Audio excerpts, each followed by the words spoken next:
tempat saya baru nih, saya mau kenalin dulu nih Mas Doni. Kalau pemimpin ID nih punya cita-cita.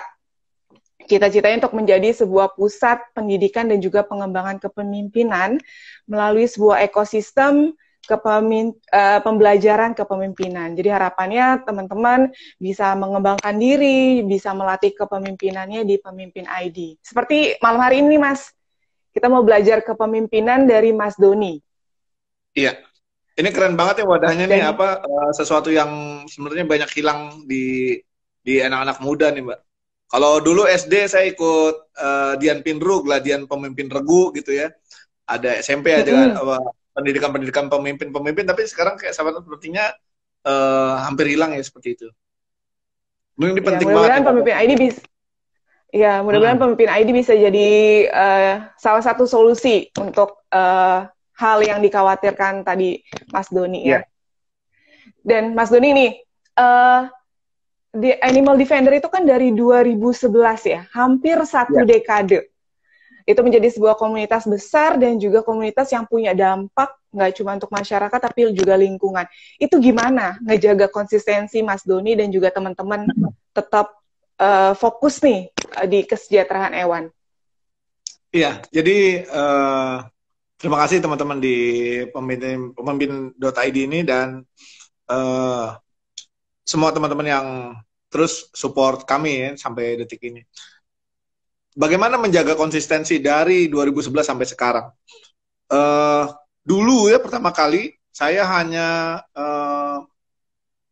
menerka bahwa saya dan gerakan saya hanya hidup sekitar beberapa bulan. Kenapa? Karena uang tabungan saya, setelah saya hitung kebutuhan per bulannya sekitar 24 juta. Uang saya cuma di bawah cepek. Ini gimana caranya nih? Supaya tetap hidup. Oh, mungkin saya mati di bulan ke-6 nih. Bulan ke-6 bubar ini. Tapi di tengah perencanaan yang sudah saya bagi itu, saya berpikir bahwa saya harus menjalankan etos DIY saya. Saya besar di musik yang mengajarkan untuk independen. Di metal itu ya, di scene metal itu, kita terkenal di metal itu DIY, do it yourself.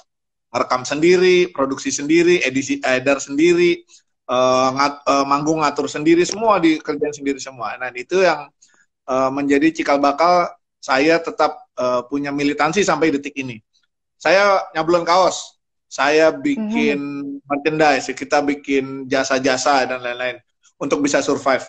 Walaupun belum bisa 100% menghidupi, tapi minimal inilah satu syarat di mana kita punya salah satu unsur yang paling mematikan buat saya untuk bisa bersurvive. Satu, kita sehat. Kedua, kita kreatif. Ketiga, kita ulet.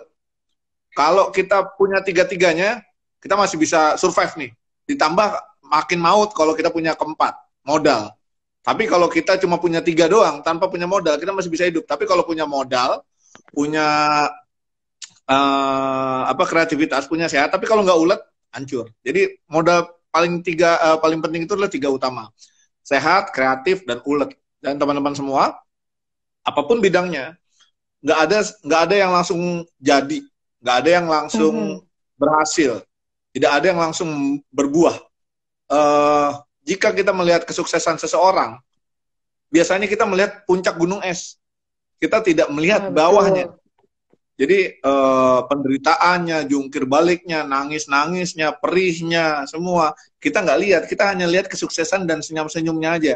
Tapi itulah namanya di dunia kita, let your success be your noise. Jangan banyak bacot, tapi biarin sukses lu yang akan jadi gemuruh di luar orang gitu. Betul. Wah, itu yang bikin Animal Defender dan juga Mas Doni dan teman-teman lainnya nih tetap bertahan ya sampai sekarang, bahkan semakin berkembang gerakannya. Oke. Mas Doni, with or without you, gue jalan terus. Gue sama lo makin oke, tapi gue sendirian, gue nggak akan mati gitu.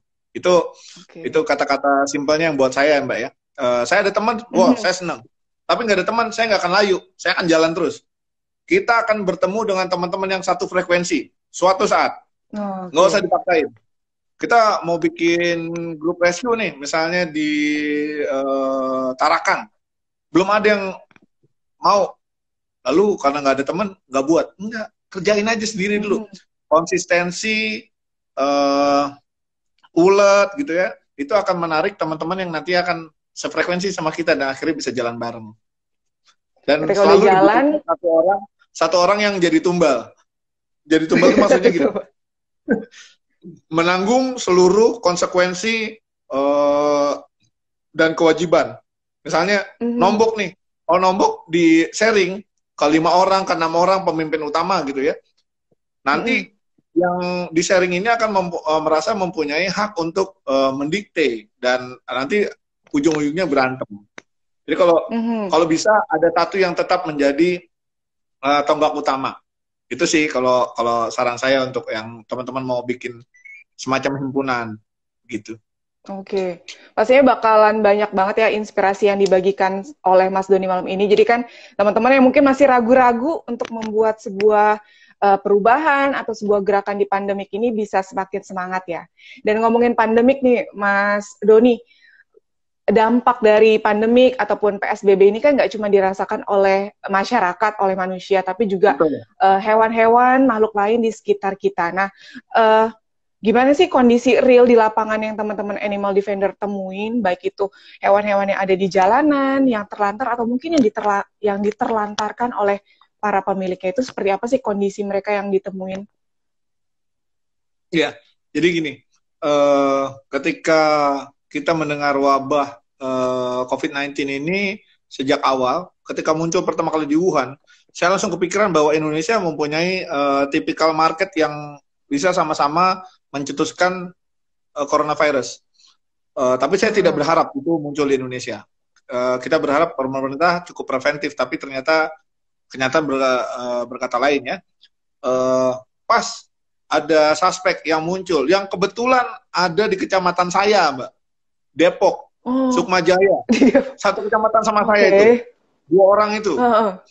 jarak dari rumah nggak nyampe sekilo rumahnya. Saya langsung gini, waduh, Deg-degan dong ya. kacau. Ini langsung saya akan berpikiran tentang apa yang sudah dilakukan di luar negeri akan diterapkan di Indonesia, semacam lockdown dan Mhm. lain-lain.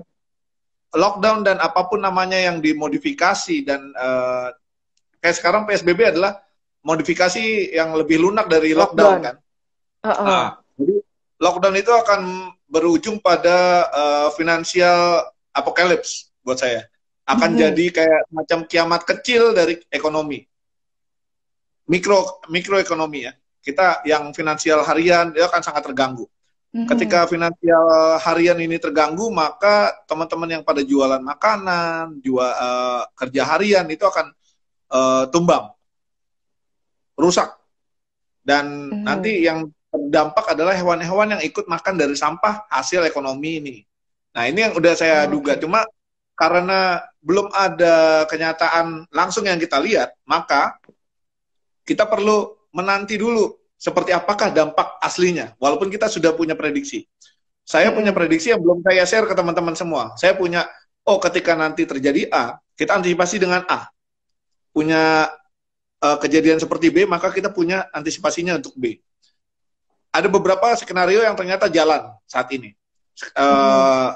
Yang saya tebak adalah A, kita akan sulit uh, berbagi makanan karena kita sendiri pada Betul. susah untuk bertahan hidup. Nah, uh, bagaimana kita tetap bisa berbagi walaupun kita sendiri lagi kejepit? Buat saya gini, Mhm. yang perlu diingat di masa pandemi seperti ini Pandemi. adalah kita sedang dites nih. Kita mau berbagi nggak sama pencipta-pencipta kita ini, teman-teman semua? Mhm. Uh, Perlu diingat ya, kita selalu diingatkan untuk berbagi. Di agama kita semua diajarin untuk berbagi. Kita lagi dites nih. Kalian punya sedikit yang untuk kalian pun sudah cukup sebenarnya Mhm. ya. Walaupun atau dibilang tidak cukup. Tapi apakah kalian mau rela berbagi? Kalau kalian rela berbagi, kita nggak tahu nih ya, nanti kita dibalas seperti apa. Kita tidak boleh pamrih untuk berbagi. Tapi kita yakinlah apa yang dibagi itu tidak akan pernah sia-sia. Karena rezeki akan datang lagi.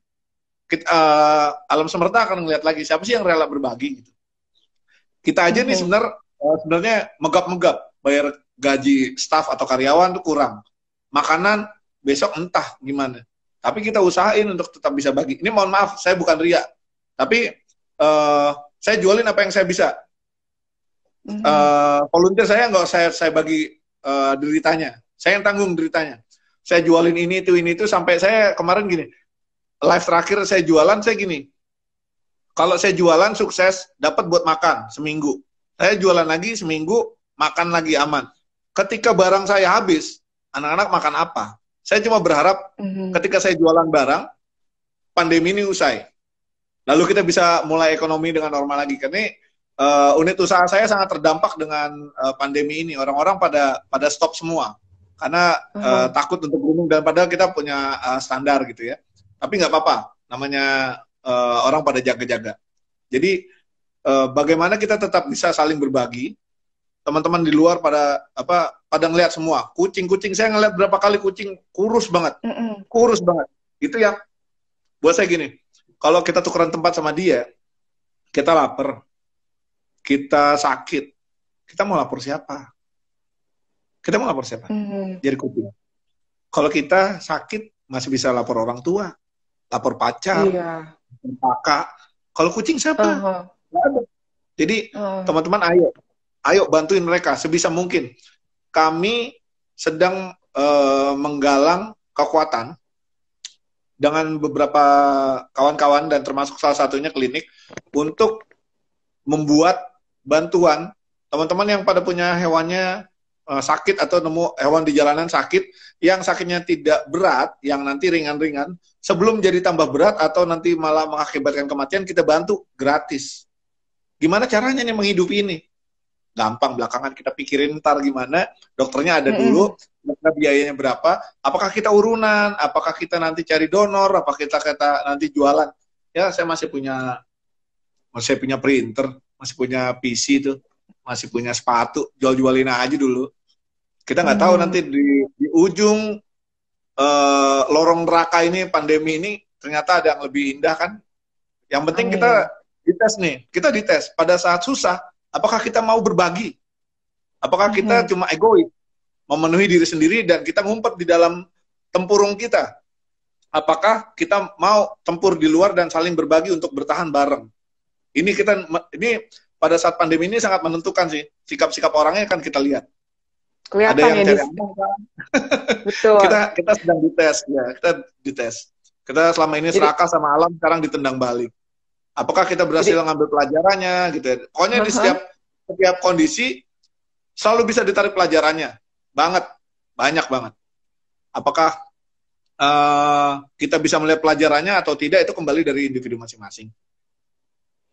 Jadi memang kita jangan sampai putus asa, semuanya masih bisa dilakuin ya, dengan usaha, dengan bareng-bareng, dan yang pasti jangan sampai lupa untuk berbagi ke makhluk-makhluk yang ada di sekitar kita. Nah, tadi sempat baca juga di komentarnya Animal Defender Indonesia, itu kan ada salah satu permasalahannya seperti yang Mas Doni bilang, makanan kan, hewan-hewan yang ada di situ. Nah, itu gimana tuh Mas Doni? Ada tips nggak atau saran buat teman-teman yang mungkin punya peliharaan, yang tetap ingin bertanggung jawab, tapi kondisinya mungkin sekarang lagi kayak gini nih. Apa yang harus mereka lakukan ya? Apa makannya harus dicampur atau apa gimana kalau kucing atau anjing jadi, itu? Teman-teman semua positive thinking dulu bahwa semua akan kita bisa lewatin. Pasti bisa lewatin. Kita nanti akan melewati masa-masa gelap ini. Kita punya cerita bahwa kita pernah melewati masa gelap yang kita tidak tahu ujungnya dan tidak tahu bagaimana menyelesaikan, tapi kita berhasil melewatinya. Kita akan tulis sejarah itu. Terus teman-teman, kalau nanti ada yang berkesusahan, ini khusus yang berkesusahan benar ya, jangan yang ngaku-ngaku susah, nanti susah beneran. Yang beneran terdampak dari COVID-19 ya, dari yang siklus finansialnya harian, yang jadi ojol, yang jadi tukang sayur dan yang terdampak semua. Tapi kalau kucingnya belum bisa makan karena pendapatan tidak ada masuk, tolong hubungi humas kami. Kami akan coba bagi-bagi nih makanan yang ada di kami coba sharing sama teman-teman semua. Untuk seminggu dulu yuk gitu. Ini kalau makanannya lebih, kita kasih yang untuk sebulan. Tapi minimal kita kasih buat seminggu dulu nih, bukan buat harian, kita seminggu. Lapor, kucingnya ada berapa, anjingnya ada berapa, tolong videoin gitu untuk kita takar apakah benar. Kita minta sosial medianya juga, nanti kita cek sosial medianya. Kalau di sosial medianya hedonis tapi minta bantuan ya nggak cocok lah. Makanya iya betul. Dia mobilnya pakai Altis gitu ya, masih mapan lah, tapi jangan sampai makan jatahnya ibaratnya anak-anak yatim kan gitu. Kalau kita punya rezeki ya kita saling berbagi nih, jangan kita malah ngambilin dari yang butuh gitu.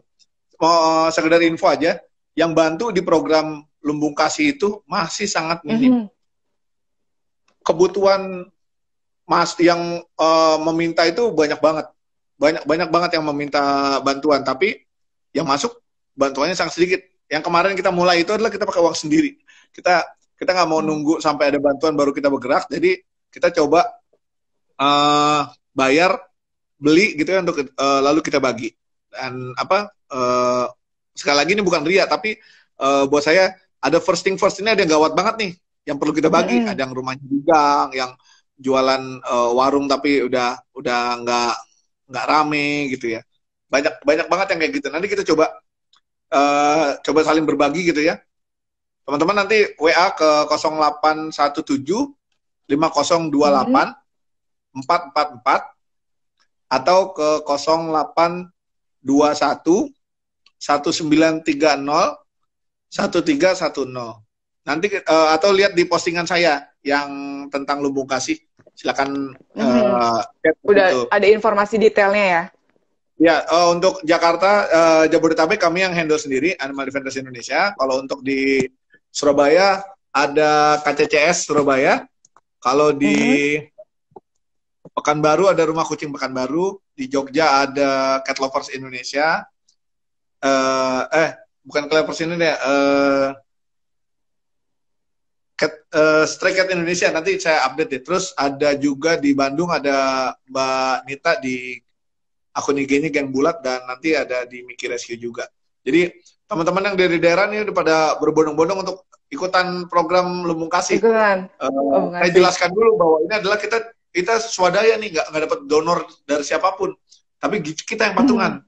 Dan mereka siap luka-luka juga nih, siap luka-luka dompet dan tenaga. Tapi intinya adalah kita sama-sama bertahan dalam kondisi pandemi ini. Kita berbagi apa yang kita punya.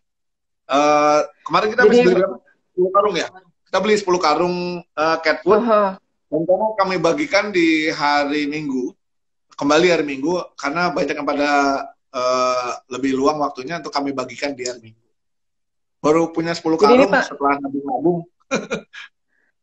Jadi ini pentingnya memang seorang pemimpin menghadapi situasi krisis ya. Jadi segala macam daya, segala macam upaya, kolaborasi, dan juga kreativitas semuanya dicampur ya, jadi satu untuk bisa sampai tujuannya. Yang paling penting pemimpin itu tidak boleh terlihat lemah di bawah strukturnya.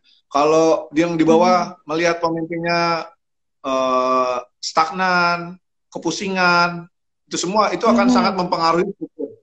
Jadi kita harus selalu positif, dan pedih-pedihnya dipendem aja sendiri. Kita tegar terus aja. Kita nggak usah jualan drama. Kalau kita jualan drama yang di bawah, nanti kita nangis-nangis Korea, repot kan? Drama Korea jadinya ya. Jadi tetap teguh aja, jalan terus, pikirin gimana supaya menghadapi situasi masing-masing ya. Misalnya daerahnya banyak makanan tapi nggak ada kendaraan, ya udah kolaborasi sama aplikator atau apa gitu. Yang dalam waktu dekat ini yang mau kita jalani adalah kita mau kolaborasi sama beberapa klinik untuk memberikan pengobatan gratis, karena selain makanan yang dibutuhkan adalah pengobatan. Banyak teman-teman yang punya hewannya sakit nggak bisa bawa ke dokter karena makan aja susah. Ke dokter nanti sekian ratus ribu, ini aja saya nggak, uang gocap udah uang terakhir. Nah, sebelum si hewannya jadi tambah sakit atau nanti fatal atau menularkan ke yang lain, atau si pemilik jadi membuang hewannya ke jalanan, daripada dia mesti obati, mendingan dibuang daripada seperti itu menempuh jalan keluarnya, mendingan kita bantu nih untuk bisa dapat pengobatan gratis. Doakan mudah-mudahan besok sudah ada titik cerah, ada pengobatan-pengobatan dari salah satu klinik yang nanti kita ajak kerjasama. Amin. Dan Mas, kan kalau ada hewan-hewan yang terlantar atau ditemukan sakit ataupun mengalami kekerasan, kan biasanya dibawa oleh animal defender di sebuah shelter kan. Jadi otomatis tuh akan banyak sekali hewan yang ada di satu tempat di animal shelter, dan kadang masih ada orang yang menganggap atau salah persepsi ya tentang animal shelter. Nah, mungkin bisa dijelasin sama Mas Doni, sebenarnya aktivitas-aktivitas apa sih yang dilakukan di animal shelter itu kan? Kalau kita lihat websitenya Animal Defender itu kan ada rescue, rehab, rehome, dan juga educate. Mungkin bisa di-share lagi nih informasi tersebut ke teman-teman biar semakin banyak orang yang nggak salah paham atau semakin banyak yang teredukasi gitu. Jadi perlu diingat bahwa shelter itu bukan tempat sampah, teman-teman semua. Jangan membuang masalah kalian ke shelter karena buat kalian selesai masalahnya, tapi buat shelter dan buat hewannya tidak selesai. Dan jangan juga membuang hewan peliharaan kalian ke jalanan karena buat kalian selesai, tapi buat hewannya dan buat lingkungannya tidak selesai. Nanti jadi overpopulasi, jadi hewan-hewan yang menjadi potensi rabies gitu ya. Jadi jadilah pemilik yang bertanggung jawab. Shelter itu bukan tempat buang hewan kalian, tapi shelter adalah tempat kita membantu kondisi di mana ada terjadi penelantaran, penganiayaan, dan lain-lain. Kalau di Animal Defender sendiri, ada 4 agenda utama, rescue, rehab, rehome, education. Kalau rescue, seperti kalian udah tahu lah, kita nge-rescue gitu ya. Nanti rehab kita bantu rehabilitasi fisik dan mentalnya. Lalu rehome kita rumahkan mereka, kita carikan rumah baru gitu ya. Atau mudah-mudahan sih jangan saya jatuh cinta terus, kayak saya jatuh cinta sama Dirman sekarang, si anjing yang baru di-rescue. Kalau jatuh cinta terus tempatnya penuh ntar. Jadi nggak bisa dilepas ya. Jadi Dirman udahlah ikut saya aja nggak apa-apa karena saya juga ada sayang sama dia. Terus ada education ini baik edukasi formal, kita datang ke playgroup, kita datang ke sekolahan, ke universitas gitu ya, ataupun edukasi penegakan hukum bahwa segala tindak aniaya hewan itu bisa diproses secara hukum untuk menjadi jurisprudensi teman-teman semua, bahwa nanti kalau ada kekerasan jangan berharap sama satu organisasi aja. Teman-teman pada bisa bergerak semua. Oh, contoh aja apa yang dilakuin si Doni itu. Dilaporin pakai pasal 302, Jungto 410, Jungto 406, Jungto dideretin semua. Apa itu Jungto? Oh, kita belajar bareng. Jungto ini ternyata barengan sama pasal-pasal lain, gabungan-gabungan pasal lain. Lalu kalau itu terasa terlalu murah, pasal 302 itu adalah tindak pidana ringan. Encer banget, 9 bulan maksimal. Kalau kenapa Azam, ya Pak, kenapa Azam nggak kita kenain pasal 302? Walaupun ada 10 pasal yang kita kenain ke dia.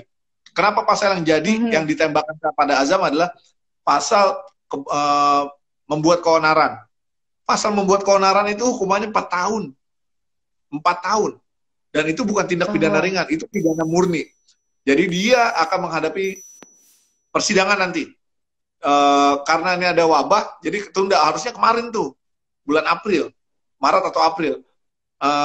Lalu kalau misalnya tiap-tiap kasus berbeda, kita bidiknya dengan pasal yang berbeda.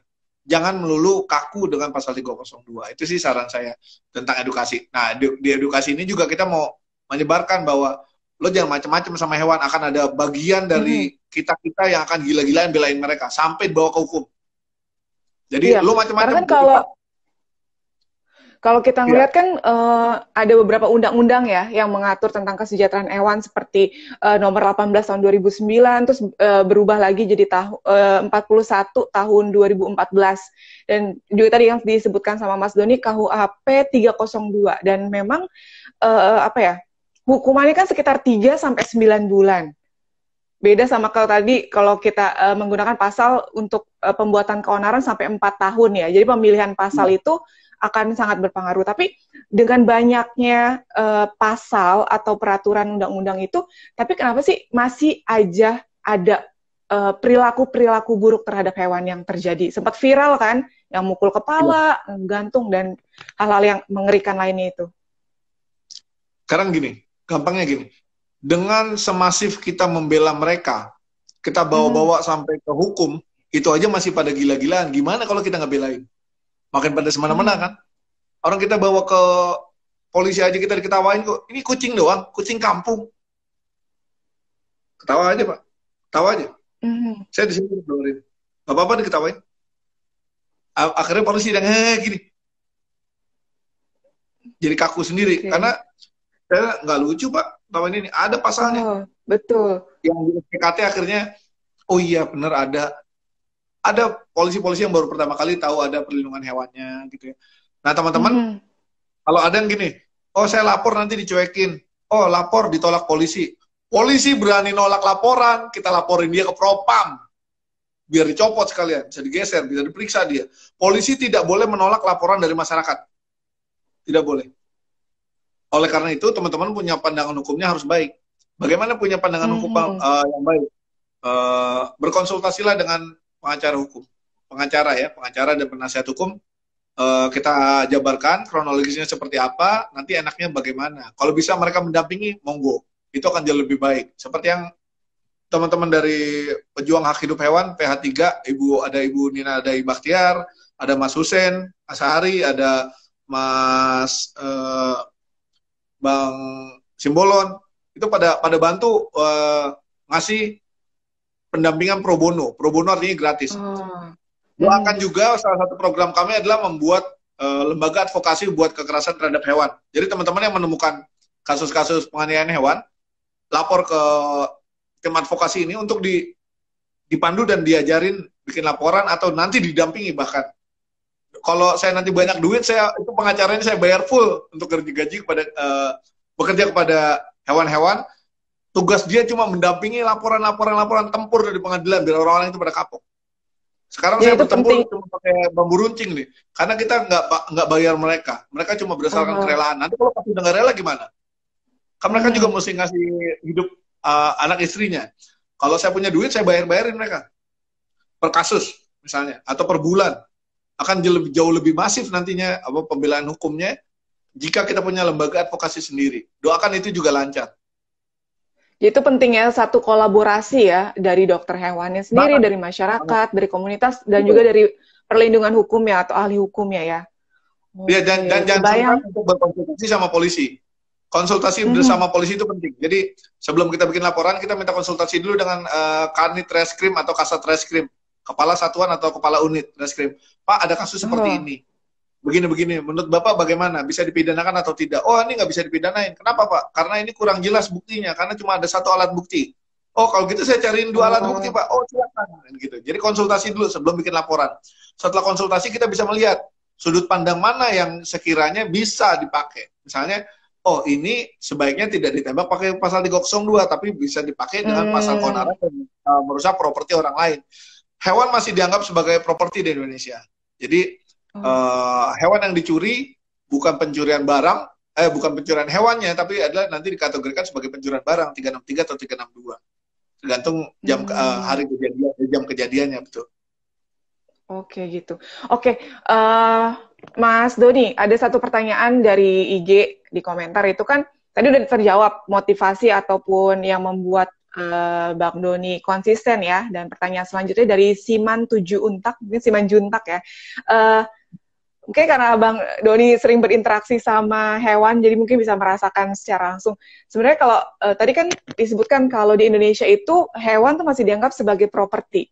Nah, pertanyaannya adalah bagaimana sih cara hewan atau mungkin anjing kan dia punya perasaan gitu ya. Bahkan dia salah satu hewan yang pintar memandang ke manusia tuh seperti apa gitu pertanyaan dari Siman Juntak.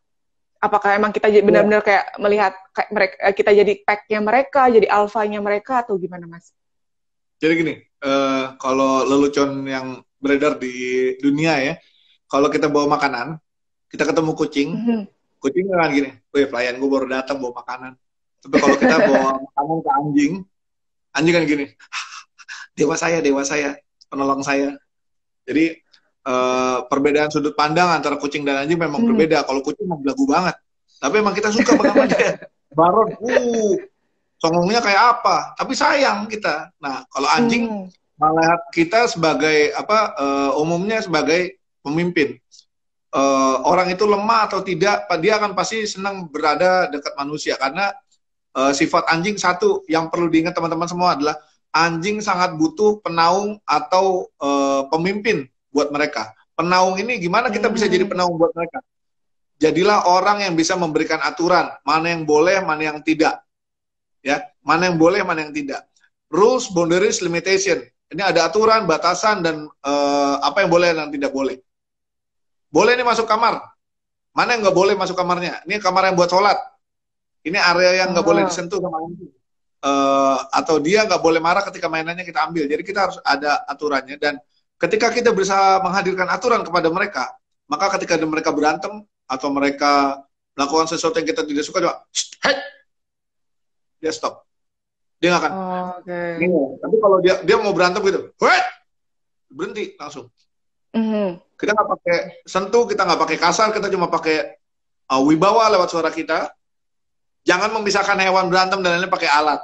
Karena ketika nanti nggak ada alatnya, nanti kalian wibawanya ada di mana? Hilang.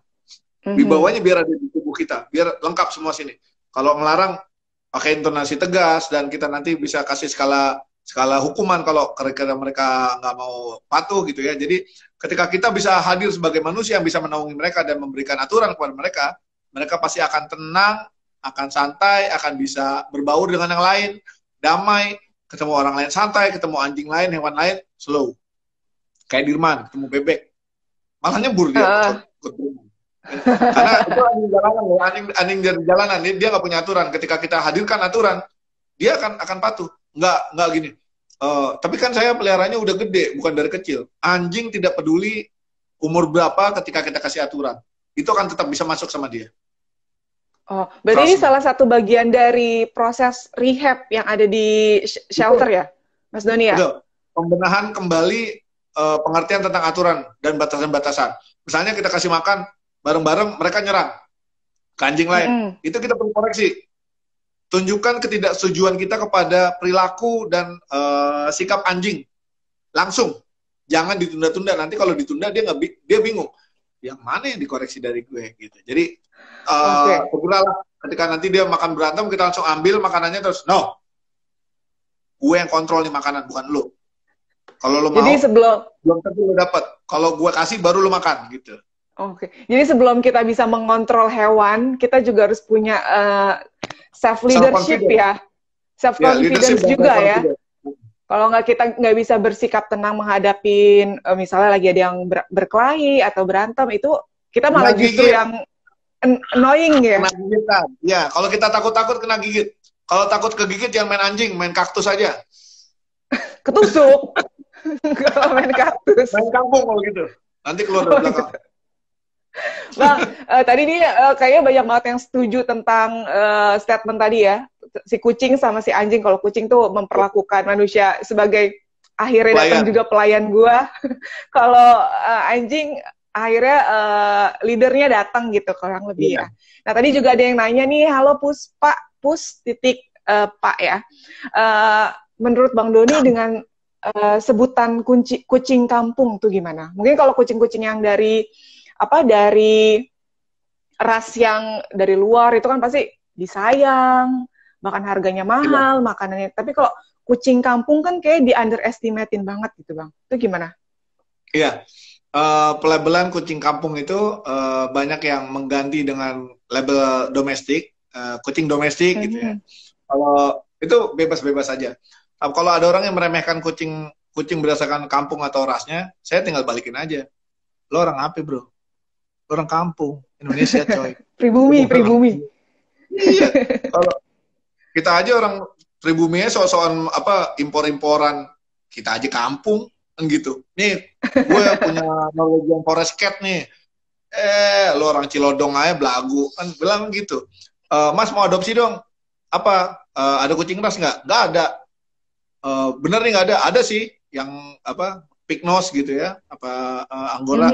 Mau dong. Tapi kucingnya nggak mau sama dia bro. Dia maunya sama orang bule juga. Nggak mau sama orang lokal. Ya tapi saya nggak mau kucing kampung. Sama. Itu kucing nggak kampung nggak mau sama orang kampung. Jadi Hmm. saya membuktikannya dengan gini. Kucing kampung jelek, hancur, saya bikin jadi ganteng. Dan saya pakai label kucing kampung keren. Pakai hashtagnya. Teman-teman cek deh, kucing kampung keren. Itu banyak tuh. Yang dulu saya post juga, saya bikin lomba fotonya juga. Jadi Mm-mm. jangan takut lawan stigma. Kalau melawan stigma, kita ganti kata-kata yang lebih permisif gitu ya, lebih eufemis ya, lebih lembut gitu ya. Bagaimana kalau kita lawan stigma-stigma bahwa kampung itu jelek dengan kata kampung itu sendiri, tapi kita bikin kita jadi lebih keren daripada yang dia mau, yang dia Hmm. impor-impor. Boleh deh, adu deh kucing impornya, adu sama baron saya, atau adu sama nergal saya, atau sebutin nama siapa, sama Acika, pasti kalah cakep, pasti menang Acika, yakin. Itu maskot-maskot yang ada Apapun di shelter ya? ya, apapun rasnya, kalau kita rawat dengan cinta, pasti jadi, pasti keren. Kalau impor, mau ras bagus apapun, tapi kalau cuma buat gaya-gayaan, pasti dia yang nanti nggak bahagia. Adu bahagia yuk, kucing ras Aduh siapa? bahagia. Kita, gitu. Kalau kita ke kampung, kita bangga. Yang penting kita bahagia. Daripada jadi bule, tapi stres, gimana? Iya betul, Bang. Kalau Animal Defender Indonesia atau kan masih ada juga komunitas-komunitas lainnya ya, itu biasanya juga saling berkolaborasi atau gimana tuh, Bang? Ya, kami berkolaborasi dengan mereka-mereka yang pada sama-sama mau kerja. Jadi seperti yang saya bilang di Mhm. awal, bahwa kita akan ketemu dengan teman-teman satu frekuensi. Nongkrong bareng silaturahmi, oke. Tapi kalau nongkrong doang, tapi nggak bekerja, kita nggak akan ikutan. Kami mau Mhm. bertemu, kami mau berkolaborasi dengan mereka-mereka yang bekerja. Mereka-mereka yang punya Oke. kegiatan.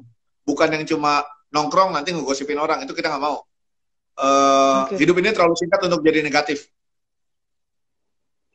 Bang, Itulah hidup ini yang kan ada pertanyaan. negatif. Ini ada pertanyaan dari Kola Enmi ya, tentang fakta banyaknya pencurian anjing yang dijual ke Lapo, dan itu bisa terjadi di mana aja ya. Bahkan sempat lihat juga kabar kalau di e-commerce gitu ada penjualan daging B2 atau menggunakan pilihan kata yang lain ya supaya tidak tersaring sama filternya. Nah itu gimana tuh Bang?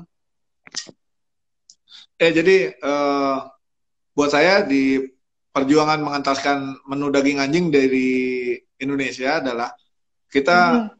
tentu tidak bisa langsung mencapai satu titik ideal. Seperti halnya kita mengentaskan polio. Kita tidak bisa besok kita ganjang polio, nggak boleh ada lagi polio di Indonesia, nggak bisa. Tapi bertahap-bertahap di daerah-daerah edukasi gitu ya, terus menyebarkan informasi bagaimana. Nah itu kan butuh waktu. Sama seperti halnya mengenyahkan daging anjing. Sekarang yang kita babat, kalau dari kami sendiri, dari Animal Defender sendiri adalah kita mempersempit ruang gerak mereka. Bagaimana caranya? Hmm. Kita melakukan edukasi kepada teman-teman agar tidak makan kucing anjing lagi. Lalu kita mengganggu suplainya, suplai daging anjing, daging kucing ini dengan banyak merescue, mengadopsikan mereka, steril massal juga. Lalu kita ganggu ruang geraknya, di mana mereka jualan di aplikasi GoFood, GrabFood, Tokopedia. Mereka sudah menyatakan akan comply pada peraturan Indonesia. Kami hampiri kantor-kantor sahabat kita itu. Kita ingetin bahwa apa yang terjadi pada aplikasi mereka adalah satu potensi pembiaran dan pemberian ruang bagi pelanggaran hukum. Apakah hukum yang dilanggar? Ini Undang-Undang Pangan. Ini Ayo kategori pangan ya, pangan. 2012 Kita ya. kasih semua. Lalu pasal-pasalnya kita kasih. Dari mana anjing ini berasal? Kalau harganya 16.000 per kilo, sedangkan membesarkan anjing untuk bisa sampai pada usia potong buat mereka gitu ya, umur 1 tahun, apakah logis bisa membesarkan satu ekor anjing hingga bisa dikonsumsi itu dengan harga 100.000? Karena mereka jualnya 150 Curian ribu. ya. Oh, itu Tentunya berarti pasti curian curian kan? atau tangkapan liar. Kalau tangkapan liar, apakah mereka Hmm. bisa ditangkap dengan tangan kosong? Tidak, mereka harus diracun. Apakah kalian bersedia makan daging dari hewan yang diracun? Kan gitu. Hmm. Walaupun isi perutnya dibuang, tapi udah terpapar racun. Yang Oke. berikutnya adalah edukasi bahwa Ini menjadi potensi pelanggaran hukum. Ketika nanti aplikasi-aplikasi ini tidak mau mendengarkan, kami akan membuat somasi. Kami akan somasi 1, 2, 3. Jika diabaikan, kami akan tuntut pidana perdata. Karena memang dari peraturan di Indonesia, Undang-Undang Pangan Indonesia ya, udah ada ya bahwa kucing dan anjing itu tidak didefinisikan sebagai makanan ya, karena bukan produk pertanian dan kehutanan.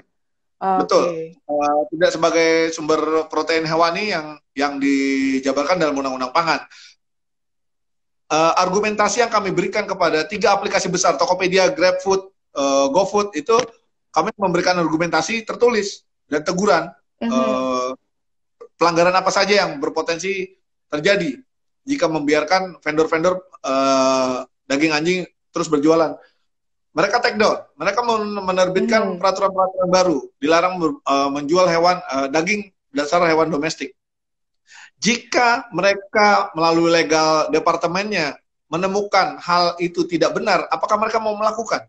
Tidak dong. Mereka menemukan bahwa hal itu benar, maka mereka mengimplementasikan.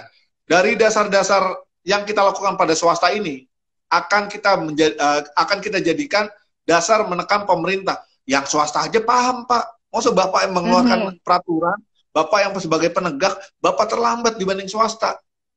Kita kasih encouragement seperti itu, nanti pelan-pelan bergeser. Kalau tentang debat budaya dan lain-lain, ayolah kita debat. Kita debat secara ilmiah gitu ya, saintifik, disiarkan luas, biar orang-orang pada belajar sekalian. Mana yang budaya, mana yang kebiasaan, biasa doang. Saya biasa makan nasi pakai garam. Apakah itu disebut budaya? Saya orang Depok. Orang Depok budayanya makan nasi sama garam. Ya enggak lah.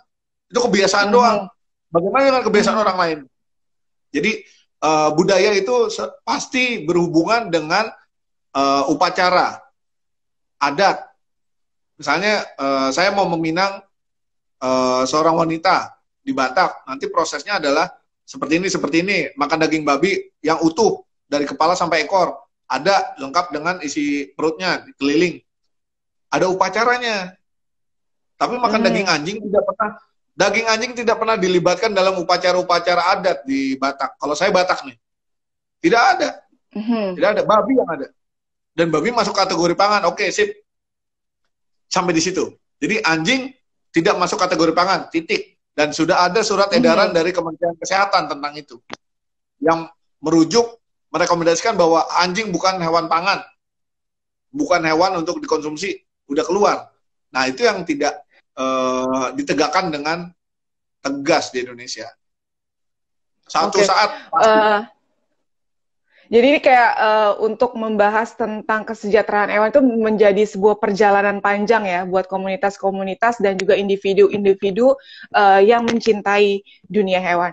Pastinya banyak banget nih inspirasi yang kita dapatkan sama Mas Doni, tapi keterbatasan waktu kita juga harus menyudahi pertemuan kita. Tapi mungkin sebagai penutup Mas Doni bisa ngasih statement ya, closing statement buat teman-teman yang mungkin ingin berjuang mengikuti jejaknya Mas Doni, pemimpin-pemimpin itu bisa dikasih encourage-nya, gitu Mas. Silakan. Teman-teman semua selalu dengerin kata hatinya, jangan dengerin orang lain, karena orang lain nggak bikin lo hidup, bikin hidup itu hati lo. Ya, orang lain mau mencibir, orang lain mau ngatain, lo cuma sendirian, bodo amat, jalanin sendiri aja. Selama kata hati lo bilang itu benar, lo jalanin terus, jalanin, nggak peduli orang lain nggak suka. Kita hadir di dunia itu bukan buat jadi badut dan membuat semua orang pada suka, tapi kita melakukan sesuatu dalam hidup kita untuk memperbaiki di sekitar lingkungan kita. Terus jadilah manusia yang kreatif, ulet, tahan banting, ya tahan banting. Jangan sedikit-sedikit banyak nangis dan ngeluh, jangan kurang-kuranginlah sambat lah. Kalau mau nangis nangis aja ntar sambil nyanyi. Pemimpin tuh nggak sambat berarti ya? Ya, kalau jadi pemimpin tuh nggak sambat berarti. Nggak boleh sambat. Kita yang paling penting jadi pemimpin adalah we turn pain into power. Kita ubah rasa sakit itu jadi power buat kita. Kita dicibir, kita difitnah, nggak apa-apa. Time will tell. Nggak usah gerasa gerusu. Hidup kita masih panjang, tujuan masih panjang. Jangan terfokus sama hal-hal negatif. Jadi manusia umurnya pendek, jangan buang-buang waktu buat hal-hal negatif. Yang positif-positif aja, yang enak-enak. Positif enak semua kok, negatif itu nggak enak. Oh. Udah. Oke, makasih banyak Mas Doni untuk waktunya, sharingnya, ilmunya juga buat teman-teman pemimpin ID dan juga animal defender lainnya. Boleh, kita jangan sampai di sini doang kolaborasi kita ya. Dan pastinya kalau kita ngerasa sendiri, mungkin balik lagi ngingetin ke teman-teman bahwa kita nggak sendiri, semuanya juga ngalamin hal yang sama di pandemik ini. Banyak yang kekurangan, tapi jangan lupa untuk berbagi. Karena kalau ketika kita diberikan kesehatan, punya kreativitas, dan juga keuletan, insya Allah semuanya itu bisa beres. Pasti. Gitu ya. Oke, makasih banyak teman-teman semuanya yang sudah hadir juga di SOS Memimpin Dalam. Terima kasih banyak ya. Oke, sampai jumpa. Selamat malam. Malam. Terima kasih teman-teman semuanya.